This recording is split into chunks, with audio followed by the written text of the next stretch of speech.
प्रिय भक्त जनों, आपका स्वागत है हमारे YouTube चैनल धर्म ज्ञान की बात में। आज हम भगवान भोलेनाथ की बड़ी ही अच्छी कहानी सुनाने जा रहे हैं कि अच्छे लोग दुखी क्यों रहते हैं और पापी पाखंडी लोग सुखी क्यों रहते हैं। इसके दो कारण हैं, दोनों ही कारण हम आपको बताएंगे। कृपया इस वीडियो को पूरा देखें, तब आपको यह सार पता चलेगा कि अच्छे लोग दुखी क्यों और पापी लोग सुखी क्यों रहते हैं। एक नगर में बीमार स्त्री रहती थी।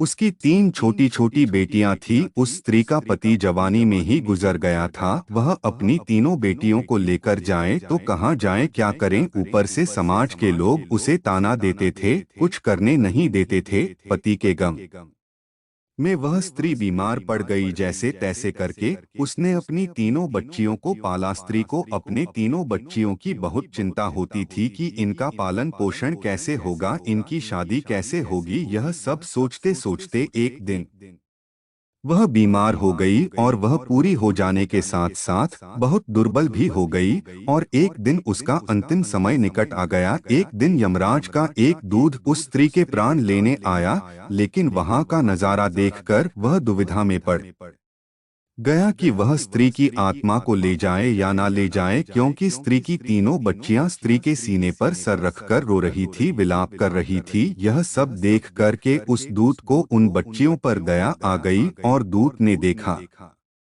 कि वह तीनों बच्चियां रो रो कर अपनी मां को जगा रही थी। दूत ने सोचा कि इन तीनों बच्चियों के पिता तो पहले ही गुजर गए हैं, इनका कोई सहारा नहीं है। इनका एकमात्र सहारा वह स्त्री ही थी जो कि अब मर चुकी थी। अगर मैं इस स्त्री के प्राण लेकर गया तो यह बच्चियां किसके सहारे रहेंगी, कौन इनका पालन पोषण करेगा। या सब सोचकर यमदूत उस स्त्री के प्राण लिए बिना ही लौट गया। स्वर्ग में पहुंचने पर यमदूत ने उस दूत से पूछा, तुम तो स्त्री के प्राण लेने गए थे, खाली हाथ क्यों आ गए। तो उस दूत ने बोला कि स्वामी, मेरी गलतियों को क्षमा करना, लेकिन मैं उस स्त्री के प्राण नहीं ला पाया क्योंकि मैं उसकी दशा नहीं देख पाया। अगर आप भी मेरी जगह उस स्त्री के प्राण लेने जाते तो आप भी ऐसे ही खाली हाथ लौट आते, क्योंकि आप भी उन बच्चियों का दुख नहीं देख पाते जो अपनी मां से लिपटकर रो रही थी और विलाप कर रही थी। उन्हें वहां देखने वाला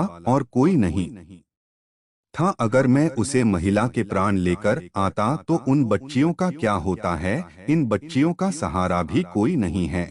और पृथ्वी लोक के प्राणी तो इतनी ज्यादा स्वार्थी हो गए हैं कि वह किसी की सहायता भी करना उचित नहीं समझते। बिना मतलब के कोई किसी का सहारा नहीं बनता। अगर कोई किसी की मदद करता भी है तो बदले में उसको भी सहारा होता है और भी। और अगर सहारा नहीं होता है तो वह उसे अपने एहसान के तले दबा लेता है। देवदूत कहता है, स्वामी, उसे महिला को और थोड़ा समय दिया जाए ताकि वह उसे पाल पोसकर बड़ा बना ले। धर्मराज ने उस दूत से कहा कि ईश्वर की बनाई इस धरती पर कोई एक क्षण भी घटाया बढ़ा नहीं सकता है। ईश्वर की मर्जी के बिना कोई भी किसी को जीवन नहीं दे सकता और ना ही उसे मार सकता है। ईश्वर सबके साथ ही अच्छा करता है। तुम कौन होते हो जो विधाता के नियम को बदल रहे हो। तुमने बहुत बड़ा अपराध किया है, इसलिए इसका परिणाम तुमको भोगना ही पड़ेगा। जिस पृथ्वी के प्राणी से तुम्हें इतनी ममता है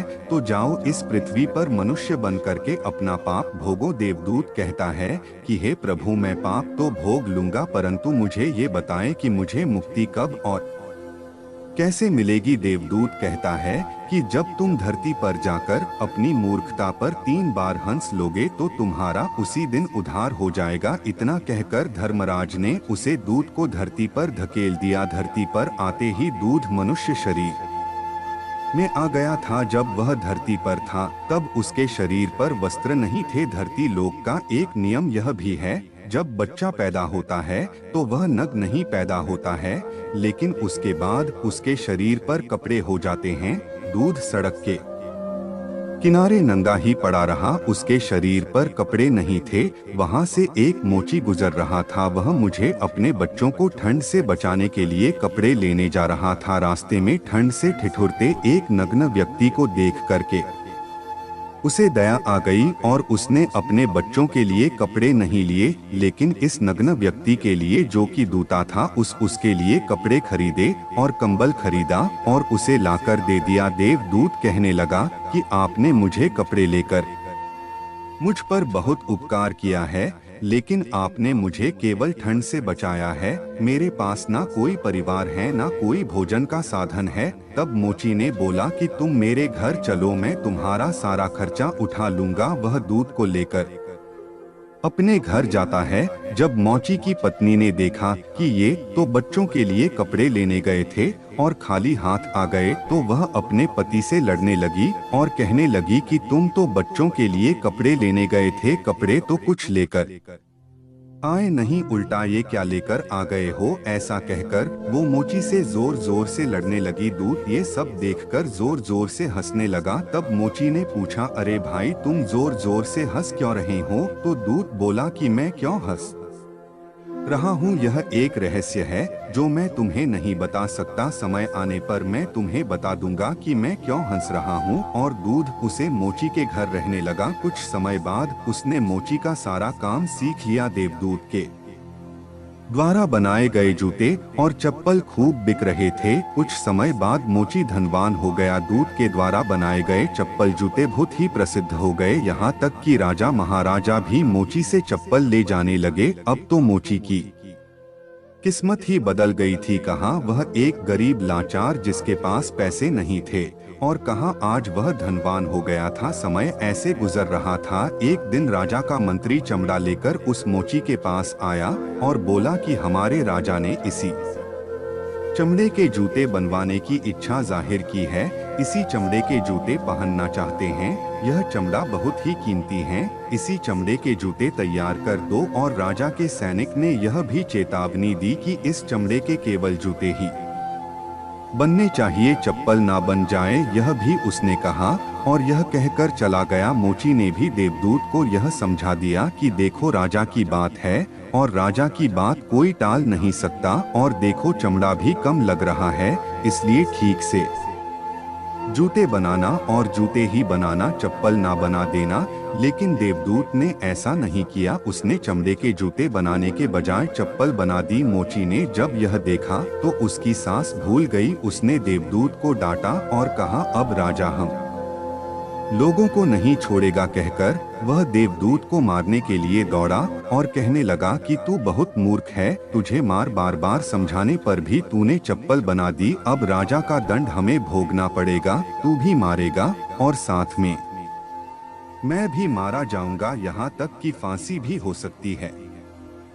उधर से राजा का मंत्री आया और बोला, अरे मोची भाई, जो मैं कल तुम्हें चमड़ा देकर गया था उसके जूते मत बनाना, क्योंकि राजा का देहांत हो गया है और हमारे यहाँ की परंपरा है कि मृत व्यक्ति के लिए चप्पल ही बनाई जाती है। अगले दिन एक बुढ़िया 3 लड़कियों के साथ दुकान पर आई और बोली, इन तीनों लड़कियों के लिए जूती बना दो। आगे उसने बताया कि इन तीनों लड़कियों की शादी होने वाली है और ये भी बताया कि इन तीनों लड़कियों को उसने गोद लिया है क्योंकि उसकी कोई संतान नहीं थी। देवदूत ने जब तीनों लड़कियों को देखा तो तुरंत पहचान गया कि ये वही लड़कियां हैं जिसकी मां को वो लेने आया था। लगता है यह तीनों लड़कियां अब अच्छे घर में रह रही हैं। आगे उसे बूढ़ी औरत ने बताया कि इसकी मां बचपन में ही मर गई थी और वह तब इसको ले आई और अब ये लड़कियां धनवान घर में पली बड़ी है। औरत के पास करोड़ों की दौलत थी जिसकी मालकिन अब यह तीनों लड़कियां थी